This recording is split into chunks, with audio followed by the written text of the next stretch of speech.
Je travaille pour Mediapoint Télévision et je suis représentant au Cameroun du quotidien américain le New York Times. J'ai rencontré Pierre-François à travers M. Paul Gabriel Dimou dans sa maison.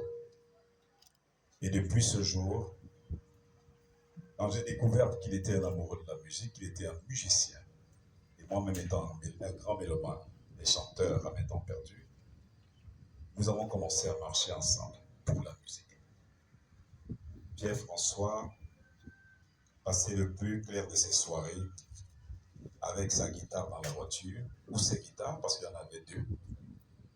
Et il s'arrangeait à aller dans des cabarets où ces jeunes confrères artistes jouaient pour les soutenir. Et ce que j'ai observé, d'observation de journaliste, c'est que partout où il arrivait, dans les meilleurs cabarets, Douala et Yaoundé, on lui déroulait le tapis rouge. Chaque fois que Pierre-François apparaissait dans un lieu où on fait de la musique, j'ai dit que ce soit dans un cabaret ou dans un spectacle, on venait le supplier de prendre la guitare. Et chaque fois qu'il prenait la guitare, Pierre-François déménageait les lieux. C'était un grand artiste. Je suis triste parce que j'ai passé tout mon temps, depuis 2010, à supplier Pierre-François pour lui faire un documentaire. J'ai voulu faire un reportage, un grand reportage sur Pierre-François et son art. Quel est cet artiste avec un si grand talent qui réussit toujours à se cacher? Pierre-François ne recherchait pas la lumière. La lumière venait le trouver. Il ne recherchait pas à démontrer ce qu'il savait faire. Tout le monde le sentait et le voyait dès qu'il commençait. Mais pour la postérité, Pierre-François, j'ai passé mon temps à le supplier. Il faut que je fasse un documentaire sur toi, un reportage sur toi. Pierre n'a jamais voulu. Je reproche à Pierre-François cette simplicité déconcertante, cette négligence qu'il a fait de son art et de son talent, qui aujourd'hui m'empêche, moi, journaliste, historien, qui m'empêche de communiquer ce qu'il avait comme talent aux autres. Parce que j'aurais pu ici projeter pour vous un documentaire ou un grand reportage de la vie de Pierre-François. Et s'il a fait pour moi, je suis sûr que d'autres journalistes ont été victimes de cela. Nous avons organisé une soirée artistique le 7 janvier dernier au Centre culturel camerounais. Je voulais profiter pour remercier le ministre de la Culture, des Arts et de la Culture, qui a écouté notre plaidoyer et qui a contribué sur le plan technique à l'organisation d'une veillée artistique pour honorer Pierre-François Djou au Centre culturel camerounais. Et je voudrais remercier aussi l'aîné Blaise Kene, qui s'est investi de manière personnelle en tant que musicien, chanteur et ami de Pierre-François pour que cette soirée soit belle.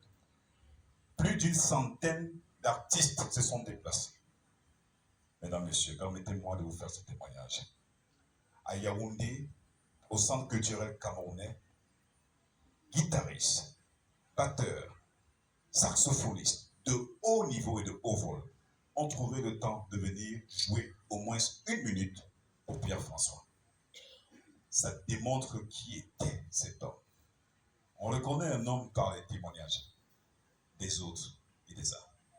J'ai entendu là-bas, lors de cette cérémonie, des musiciens dire que Pierre leur a offert une guitare, un piano. Effectivement, Pierre aimait tellement la musique que s'il sentait en vous un talent, il vous donnait un moyen de pouvoir exprimer votre talent. J'ai entendu des musiciens dire que Pierre-François a contribué à la production artistique, musicale. Vous savez que pour les musiciens, le plus dur, c'est de trouver un producteur. Pierre-François savait mettre en relation. S'il n'avait pas les moyens, il appelait un tiers pour lui dire « aide ce jeune homme, ce petit frère ». Voilà l'artiste que nous avons connu. Pierre-François préparait un album. Et pendant plusieurs années, nous lui avons dit, comme l'aîné Talent André Maria dit ici, sors quelque chose, Pierre-François. Sors-nous un album, un titre, même si c'est un single. Tu ne peux pas avoir ce genre de talent. Tu ne peux pas tout le temps corriger les autres et ne pas sortir quelque chose de maître. Pierre-François nous a dit, et m'a toujours dit, je suis en train de préparer mon album. Même s'il faut 10 ans pour le préparer, je prendrai tout le temps qu'il faut. Pierre était un perfectionniste. Il n'aimait pas l'à peu près. Jusqu'à présent, Pierre-François, on attend ton album. Quand est-ce que tu vas nous jouer, nous présenter cet album? Je passe un message à André Maritala qui est là, qui est son ami, et à ses frères, ses fils. Retrouvez-nous l'album que Pierre-François a préparé dans ses machines pour que nous sortions ça pour la postérité. Il y a certainement des traces dans un CD, dans un DVD, dans un PC, un ordinateur.